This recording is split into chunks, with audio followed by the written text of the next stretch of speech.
10 juillet 2019, les résultats du bac affichés au tableau. Je ne pressais pas les pas parce que je le savais. Mon nom y est. J'ai commencé par chercher sur tous les papiers et enfin mon nom, Tété Kwame Katakani Eric, admis. Ce jour-là, vous ne pouvez pas imaginer la joie qui m'a animé.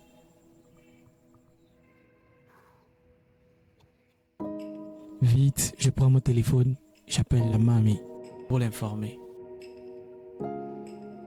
Alors mamie, validé. Ah, elle était très contente. Quelques minutes après, me voici à la maison. La démarche.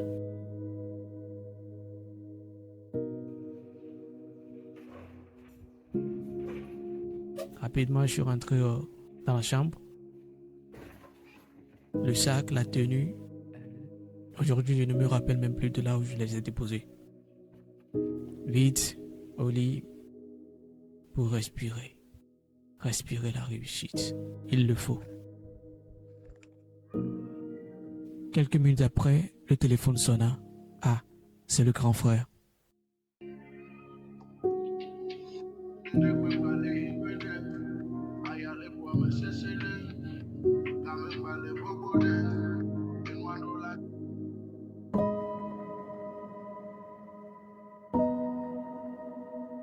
Allô? Eric, félicitations. Oui, grand frère. Alors dis-moi, tu veux devenir quoi plus tard? Ton choix est déjà fait? Non, grand frère, je continue par réfléchir. Vas-y, toute la famille te soutient, ok? Les pensées surviennent. Maintenant, je fais quoi? Je choisis quelle filière? Informatique, génie mécanique, commerce, université publique ou privée? Et les moyens financiers? Qui va s'occuper de moi? Et si j'apprends un job pour être indépendant très tôt?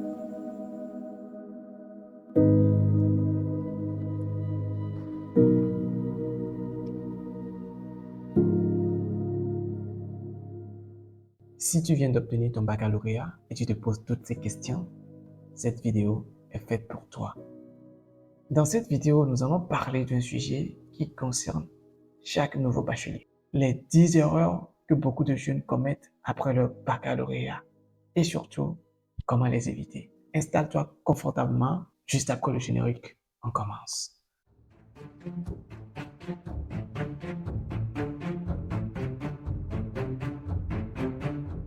Bienvenue sur Conform Afrique. Moi, c'est Eric Komitete, créateur de contenu. Ici, sur cette chaîne, notre mission est d'aider les jeunes africains à mieux faire des choix scolaires, professionnels et personnels en vue du développement de notre continent, l'Afrique. Ici, on ne te dit pas quoi faire, mais plutôt on te donne des idées pour que tu puisses faire tes propres choix.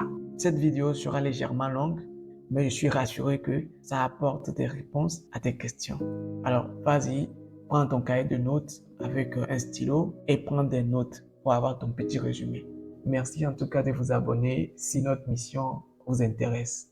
Alors, let's go. Les décisions que tu prends aujourd'hui peuvent avoir un impact sur plusieurs années de ta vie. C'est pourquoi cette vidéo mérite toute ton attention. Certaines de ces erreurs peuvent te faire perdre une année. D'autres peuvent te faire perdre plusieurs années. Et la 7e de ces 10 erreurs que je vais énoncer est celle qui surprend le plus les nouveaux étudiants. Et si tu restes jusqu'à la fin de la vidéo, j'ai envie d'ajouter une 11e comme bonus. Erreur numéro 1. Choisir sa filière dans la précipitation. Tu viens d'avoir ton bac, cher ami, félicitations. Et là, on te dit, avec ta série, tu peux aller à la FASEG, Faculté des sciences économiques et de gestion. Est-ce que tu sais ce qu'on fait réellement à la FASEG? Le rythme des cours, ce que ça donne comme métier à la sortie? Est-ce que c'est vraiment ce que tu veux devenir? Pour avoir de vraies réponses, il y a de multiples solutions. Les salons d'orientation, des événements comme FOMECOP, SIGEM, il y a beaucoup d'organisations de jeunes qui en organisent. Également, il y a des écoles elles-mêmes organisent des séances d'orientation. Vas-y à ces salons, pose toutes tes questions et fais ta comparaison. Et surtout, n'oublie pas ta passion dans l'équation. Une filière porteuse, c'est-à-dire une filière qui a de l'avenir, mais que toi, tu détestes déjà bien auparavant, désolé, je ne pense pas que ça va t'apporter quelque chose de grand. Parce que tu la détestes. Tu la détestes. Au cas où tu deviens convaincu par après, ah d'accord. Avant de valider ton inscription, tu dois prendre le temps de vérifier s'il existe d'autres filières accessibles avec ta série. Demande à tes grands frères, demande à tes aînés, ceux qui sont déjà passés par là, c'est-à-dire quelqu'un qui a fait ta série et qui a également continué à l'université. Pose-leur la question, ben, cher grand frère, cher aîné, quelle filière tu as fait? Et aujourd'hui, tu bosses en tant que comptable, tu bosses en tant qu'ingénieur. Renseigne-toi vraiment. Erreur numéro 2. Choisir sans penser au métier que tu veux exercer toi-même. Pose-toi cette question. Dans 5 ans, voire 7 ans, quel métier je vais exercer réellement?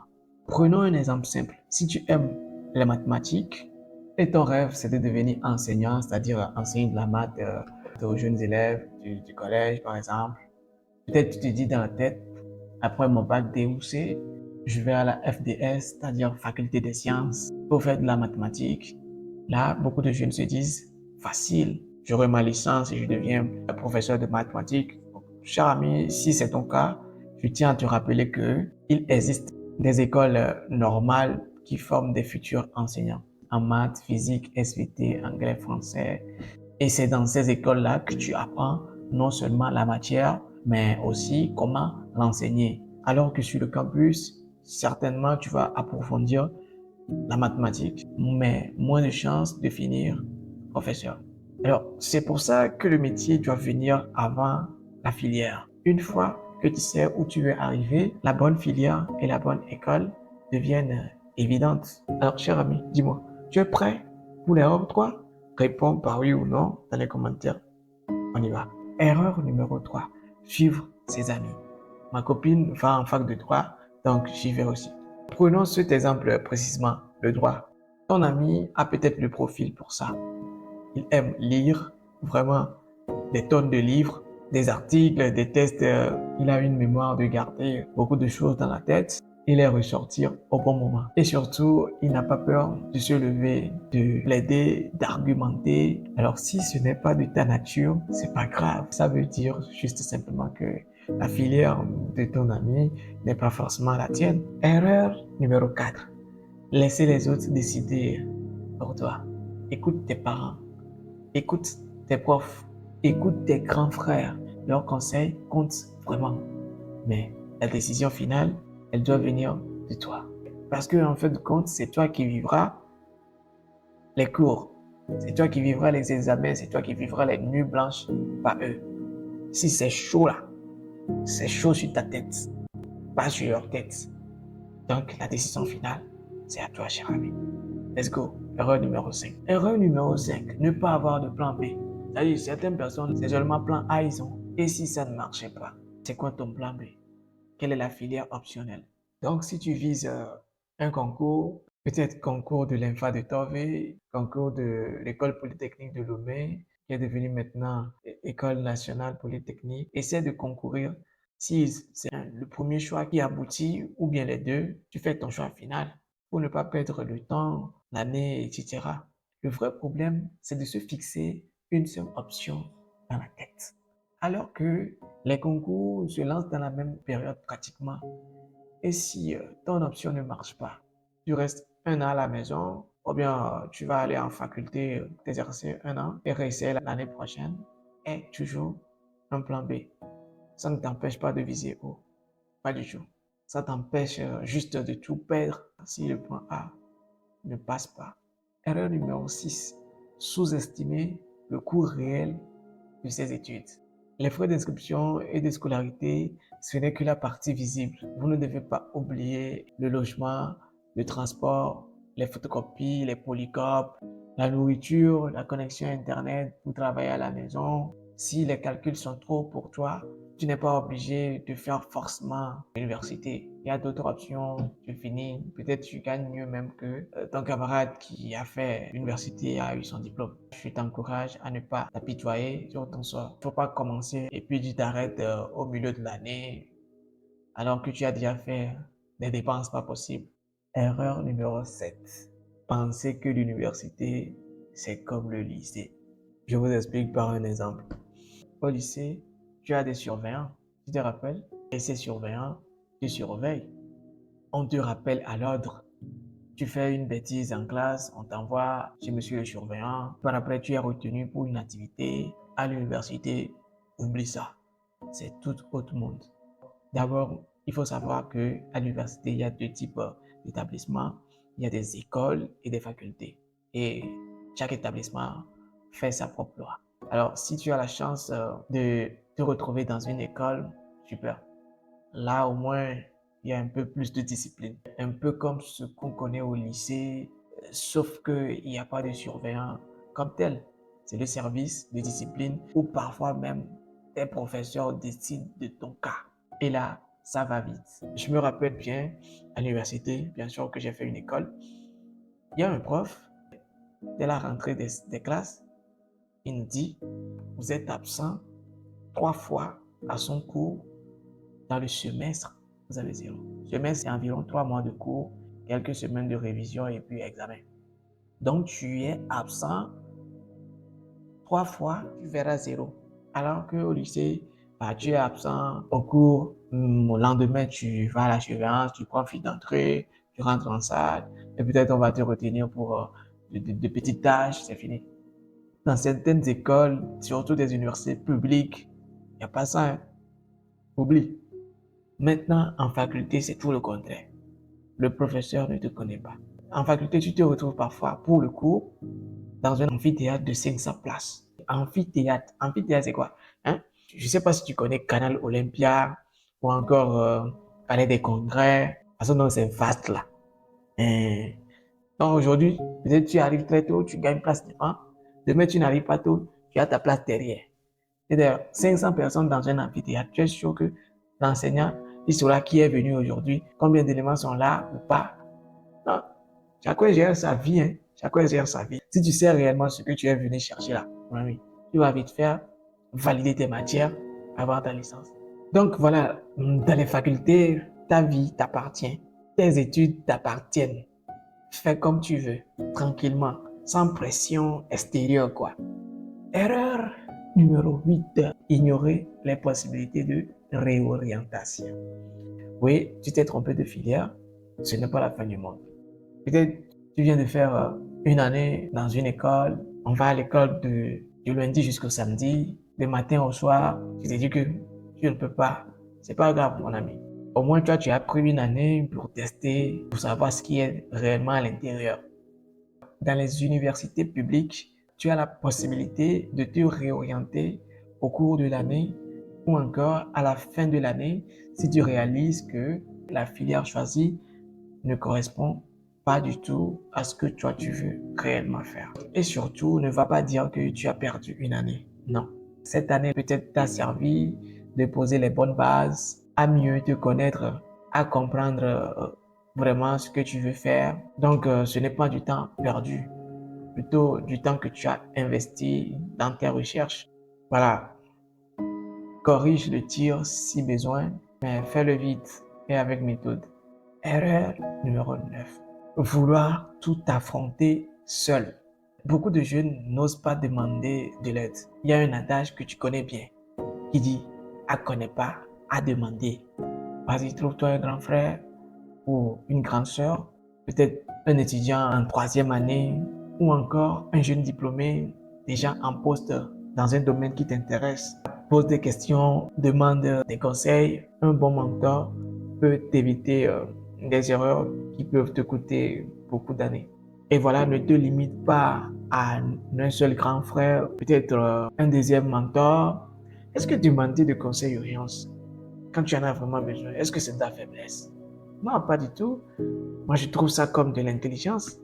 Tu puises un peu de tous côtés. C'est ce qui est bien, hein? C'est ce qui est bien.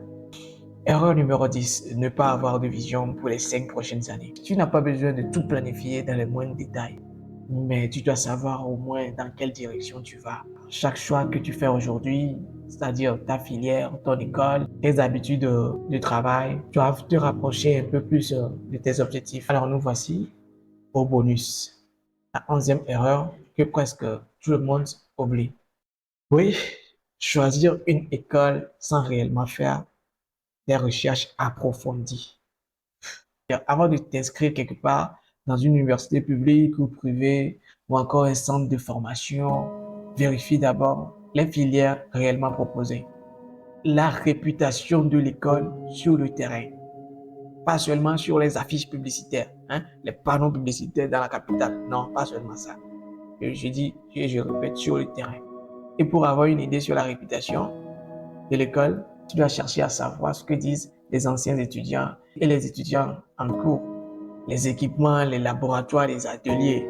Parce que payer les frais de scolarité dans une université privée à plus de 801 millions et ne pas avoir des équipements sophistiqués, ça c'est de la distance entre chez toi et l'école et les moyens de transport disponibles. C'est-à-dire avoir une idée sur le coût global des dépenses, quoi. Et surtout, n'oublie pas de faire le check-in. Il ne faut pas seulement enquêter sur une seule école, prendre 2, 3 écoles et tu fais les enquêtes et au finish, tu auras un bon résultat. Moi, je pense qu'une bonne école peut littéralement changer la trajectoire de toute ta vie. Donc, ce n'est pas à négliger. Chers amis, nous sommes à la fin. Alors, récapitulons vite fait. Ne te précipite pas sur ta filière. Pense au métier avant de choisir. Ne suis pas tes amis aveuglément. Prends tes propres décisions. Prévois toujours un plan B. Essaie de calculer le vrai coût pour ne pas avoir des mauvaises surprises par après. Comprends littéralement que la fac, ce n'est pas le lycée. N'aie pas peur de te réorienter si besoin. Tu ne restes jamais seul face aux difficultés. Aie une vision pour les années à venir.